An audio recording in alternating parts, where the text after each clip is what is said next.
With access to the amazing outdoors, it's easy to see why mountain biking is so popular and why so many people are getting into it. But buying a mountain bike can be a minefield, especially if you're new to the sport or getting back into it after some time off.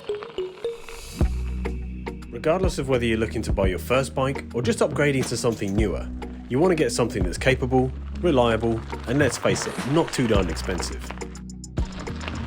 You may not know exactly what you're looking for when buying a new bike, so today I'll talk you through a few things that I consider when looking at bikes, and inevitably why I went for my hardtail.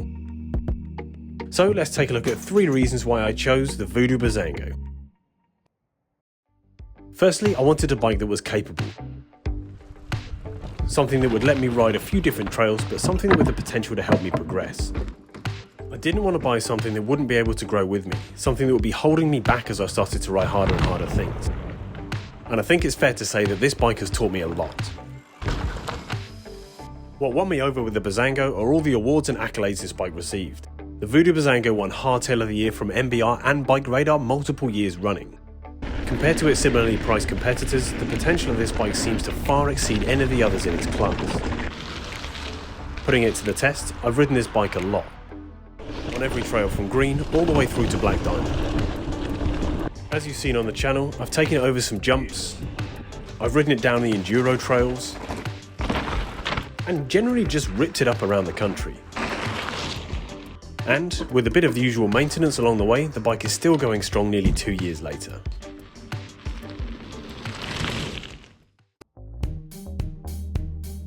As with any bike, you have to upgrade and replace parts eventually, and this bike is certainly upgradable.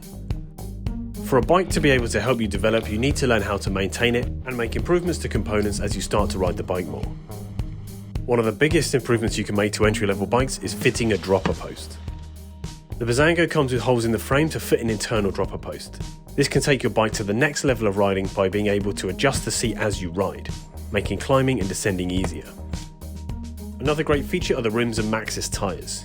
You can convert your Bizango from running inner tubes to being tubeless, making punches less of a problem and being able to run slightly lower tyre pressures. Most top-end bikes no longer use inner tubes, so your Bizango can step up its game with this simple upgrade. Most of these upgrades can make a big difference to your riding and not cost you the earth. And finally, there's the price. I got mine for less than 650 quid. For a bike at this price point, you can't get much better. For any entry-level bike, you can easily be paying up to £2,000, so you're getting a pretty good deal. It has decent geometry for an entry-level bike, a sturdy frame, Maxxis tyres, 29-inch wheels, and the potential to have a dropper post. This bike was an easy choice for me when looking at entry-level hardtails. So the Bizango is worth considering for people looking for something capable that will help you progress and something that is upgradable to improve your riding experience and grow with you as you improve. Now, this is certainly not an exhaustive list or a how-to guide on buying a new bike, but I hope this helps to identify a few of the factors I think are important to consider when looking at entry-level bikes. So I've had this bike for a while and made some upgrades to it, so keep an eye out soon for my Voodoo Bizango upgrades video. Click the subscribe button for weekly mountain bike content, and thanks for watching. I'll see you next time.